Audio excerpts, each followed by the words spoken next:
When I came home after a week-long honeymoon, I heard noises coming from inside the house. I got scared that it might have been burglarized while we were gone. Did you hear that? Maybe there's someone in the house. Should we call the police? I asked my husband, but he didn't seem to be concerned at all. It's all right. He walked into the house as he assured me. I followed him in a haste and found my mother-in-law and sister-in-law inside.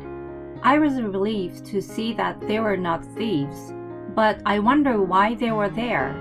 They supposedly offered to take care of the house while we were away, so my husband had given them the key. I thought they were going to leave after we returned. It's going to be dark soon if you don't go home, I urged them. Let us take it easy today. They not only didn't leave, but took over the living room and started to take a shower without permission. I thought they would go the next day. The next morning, they didn't show any sign of it at all. When I came home from work, they were still there. I couldn't take it anymore, so I asked my husband to kick them out. His reply was, We all live together now, so if you don't like it, you get out. He was asking me to leave instead. I said, okay, and left with only the bare necessities in my carry-on case. My name is Izzy. I'm a 29-year-old editor of a magazine. 3 years ago, I met my current husband Alex through a friend. I had hardly been in a relationship before him. I was attracted to his decisive and dependable personality unlike me. He said the love word first, and after 3 years of dating, he proposed to me and we got married. When we were looking around for a new house and a wedding venue, he made everything go smoothly and was very reliable. I enjoyed living with him in our new house, but my mother-in-law Kelly and sister-in-law Joe were my headaches. My father-in-law passed away about 10 years ago. Alex's family consists of Kelly and 27-year-old Joe. I was worried that I wouldn't get along with them. We only had minimal contact with each other before we got married, so I thought we could continue to keep a good distance. However, after we got married, they started bothering me. Kelly called me almost every day. Can you increase my allowance just a little bit? I can't live a decent life with the current amount. Just $200 more is enough. She nagged me. Alex was in charge, so I told her to ask him instead of me. I'm sure you're spending extravagantly. That's why you can't give me more. You're supposed to take good care of your in-law, or karma will bite you. She refused to listen to me and even blamed me for her problem. Other than that, she told me to visit her more and help her with the chores. And as a daughter-in-law, it was polite to send her favorite food every month. While she gave me lectures over the phone, Joe visited me unannounced. When I was cooking dinner, she often came over saying, I was in the neighborhood, so I thought to drop by. Is your dinner ready yet? I'm hungry. Please hurry up and let me eat. She relaxed on the sofa until it was ready, and then left after she ate. I told her numerous times to give me a notice before she came by, and also not to come so often. Don't mind me, I'm just stopping by. You can just feed me whatever. She didn't want to listen to me, and it was useless for me to keep arguing with her. I couldn't be too harsh on her because she was Alex's sister. When I told him that I wasn't happy with Kelly and Joe, he also warned both of them, so I didn't react strongly against them myself. Then, 6 months into our marriage, Alex and I decided to go on a honeymoon, which had been delayed due to our work schedule. The destination was Europe, and we enjoyed ourselves to the fullest and released our daily stress. After a week-long trip without any hiccups, we returned to the house and heard the noises from inside. I got scared that there was a burglar. Did you hear that? Maybe there is someone in the house. Shouldn't we call the police? I asked Alex, but he didn't seem to be concerned at all. It's alright. He walked into the house as he assured me. I hurriedly followed him and found Kelly and Joe. I was relieved to see that they were not thieves, but I wondered why they were in the house. Oh, you're back. Give me a souvenir now. The bracelet I asked you for. Did you get it? Of course not. It's too expensive. While I was stunned, the three of them were chatting happily. Why are you guys here? Are you trying to say that our presence is a nuisance? An empty house is an easy target for burglars while you're on vacation. We went out of our way to protect it. You should be grateful. They offered to take care of the house while we were away, so Alex gave them the key. I told him that he should have talked to me about it. He responded that he didn't have time because they came to him at the last minute. What had been done was already done, so I tried to think that the house was safe thanks to them. I took a look around the house and found that every room was messy with their stuff. Joe's clothes were hung in large quantity in the closet, and the rest that didn't fit were piled up on the floor. In the living room, clothes, bags, remote controllers, comic books, and all sorts of things were thrown around, not only on the table, but even on the floor. I was exhausted after my flight, and I was frustrated to clean up all those things, but that wasn't the problem. I thought Kelly and Joe were going to leave after we arrived, but they didn't. It's going to be dark soon. If you don't go home now, I urged them. Let us take it easy today. They not only didn't leave, but they took over the living room and started to take a shower without permission. They totally made themselves at home. I thought they were going to leave the next day, but there was no sign of it the next morning. And they were still there when I came home from work. I told them that it was time for them to go home. We are family. You don't have to mind us. You can just pretend we are not here. They adamantly stayed put. Although I was told not to care about them, I was the one who cooked, cleaned, and did laundry. I didn't feel at ease at all. If I didn't get rid of them, even by force, they would have remained as long as they wanted. I decided to ask Alex to kick them out. I was cleaning up my room until he came home when I noticed that one of my perfume collections was missing. It was a limited edition that was no longer on sale and cost over $300. I had been using it carefully little by little.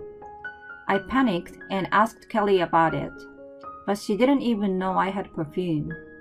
When I questioned Joe, "Oh, I have it," and she pulled it out from her bag and handed it over. The bottle I got was almost empty. I had used it so carefully that I still had more than 6% of it left. It smells good, doesn't it? My friend liked it too, so I lent it to her. She showed no sign of apologizing, and I finally lost my temper. Why did you use it without asking me? What you're doing is theft. Didn't you learn that you shouldn't steal from others? What the hell? I only borrowed it for a moment. Why are you overreacting? If you just borrowed it, then give me back what you used. Fine, but it was already used, so I will give you half of the money. I don't want the money back. I want the same perfume back. You are so mean. Just for the stupid perfume. I know that brand too. It shouldn't be so expensive. She looked up the price on her phone. Holy cow! Why is it so expensive?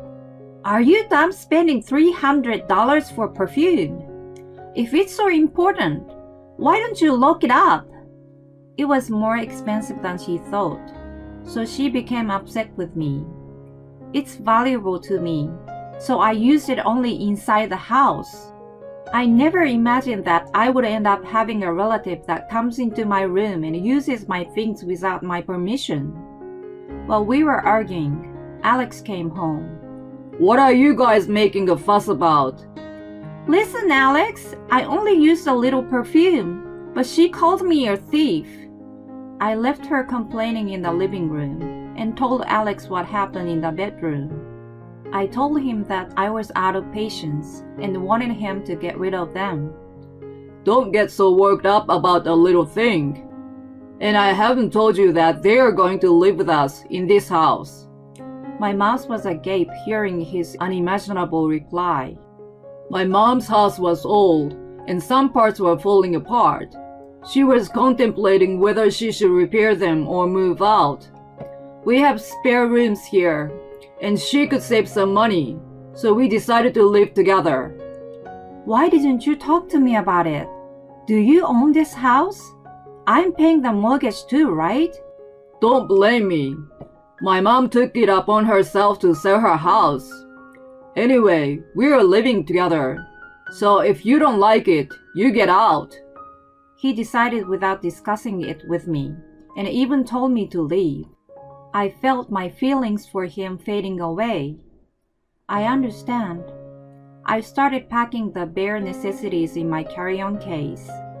Alex didn't try to stop me, but commented that I was immature to run away after a fight, and walked out of the bedroom. Kelly and Joe were grinning at the sight of me packing and locked the door as soon as I walked out of the house. I had no intention of going back there and had no feelings in particular. Then I went to a hotel and called my boss, with whom I usually consulted on various matters, and asked for a few days off. I looked for an apartment during my days off and informed my parents that I separated from Alex with an explanation. They asked me what I was going to do, and I told them I was going to get a divorce. In the meantime, Alex texted me once. When you are sorry, you can come back. Mom and Joe both say they would forgive you. When I called him to ask for a divorce, he, at first, resisted by saying, You are divorcing me over something like this? You just have to put up with it a little bit. He eventually understood that I was determined and agreed to it. From then on, things proceeded smoothly, and the divorce was finalized in 6 months.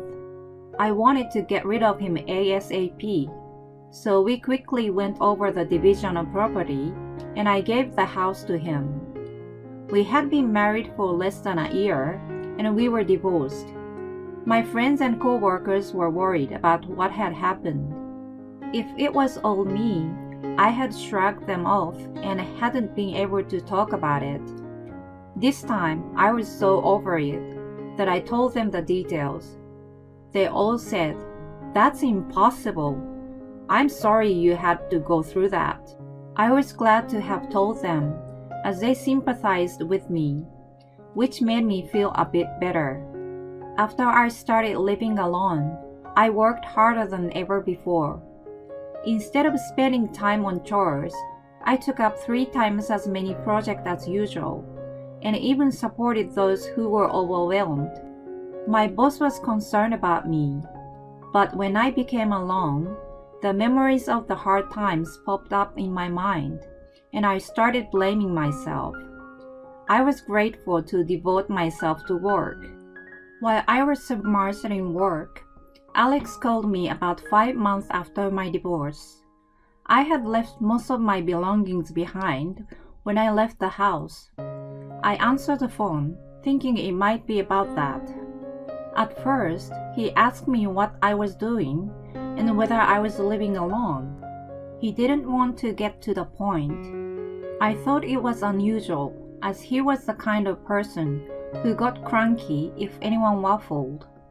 I didn't want to waste my time, so I asked him the purpose of his calling. He said he wanted to get back together with me. I had no intention of it, so I said no and tried to hang up the phone. He rushed to stop me. Wait, there is something I hadn't told you yet. What is it? I'm busy, so hurry up. Can you lend me some money? I'm struggling to pay my mortgage. It used to be paid for by both of us, so I knew it must have been hard to bear the burden alone. I also knew it wasn't that much of an amount his salary couldn't cover. He explained that he expected to get a raise a few months ago, but it didn't happen. He was also told that there wouldn't be a chance of it in the future at his current performance. If that was the case, he decided to change jobs. He thought it was going to be easier to find one with better conditions. The reality was that he could only find one that paid less, and he hadn't been able to change jobs yet. Whatever the reason, I didn't want to lend him money. I told him not to call me anymore. You're still single, right? No one will take a not-so-young divorcee. You'd better get back together with me. I simply said, "No thank you," and hung up the phone. I didn't understand why I fell in love with and married him. I was so disappointed in my lack of discernment. After that, not only Alex, but also Kelly and Joe started harassing me many times. I found out from the conversations with them that they believed Alex was making a good income, all because of us buying a new house and having a big wedding. When their allowance wasn't increased, and Alex kept refusing to do so, they thought that I was preventing it. They rejoiced that they could live a comfortable life after I left, but his salary was less than they expected. When they realized that the life they envisioned was disappearing, they called me in panic. They must have thought men were paid more than women, but my salary was higher than his. I wanted to block them all on my phone, but Alex knew where I worked. I was worried he would call me at work or show up at my office, so I tried to answer his call once a few times. He usually complained about Kelly and John spending too much money and he had run out of savings. They started working part-time, but they couldn't make ends meet because they spent it so quickly. It was always about money. I thought if I told him that I didn't have any either, he would stop calling me. I decided to tell him the next time he called. That day, as usual, he said, I need a loan. I don't have any money to pay the mortgage this month. So I responded, actually, I'm going to resign from my job soon. I've spent most of my savings, so I want you to lend me some money. If you think I'm lying, you can ask someone at work. Hearing this, Alex just said, I see, and hung up the phone. Since then, he stopped calling me. When I told my friend about this, she told me Alex's current situation was much more difficult than I had heard. He ended up getting a less paying job, and most of his salary was taken by the mortgage payment. Not only that, Joe had an affair with the manager of her part-time job. His wife found out and filed a civil tort claim against her. In the beginning, Joe claimed that the manager asked her out, and she had no idea he was married. However, based on this exchange of text, she was aware that his wife was pregnant and asked him out. The manager and his wife divorced, and Joe was charged a large amount of compensation. Her friends found out about it, and she lost both her job and friends. Alex's family is paying the mortgage and the debt created by the lawsuit. It's like they live to pay off debt with debt. Kelly supposedly complains that her friends had grandchildren and her kids are still single and poor. Alex whined to his friend that they fight every day. He laments that he's single now, but women don't pay attention to him. He lost weight and looks disheveled. He's looking much older than his age. What woman would want him? A friend rolled her eyes.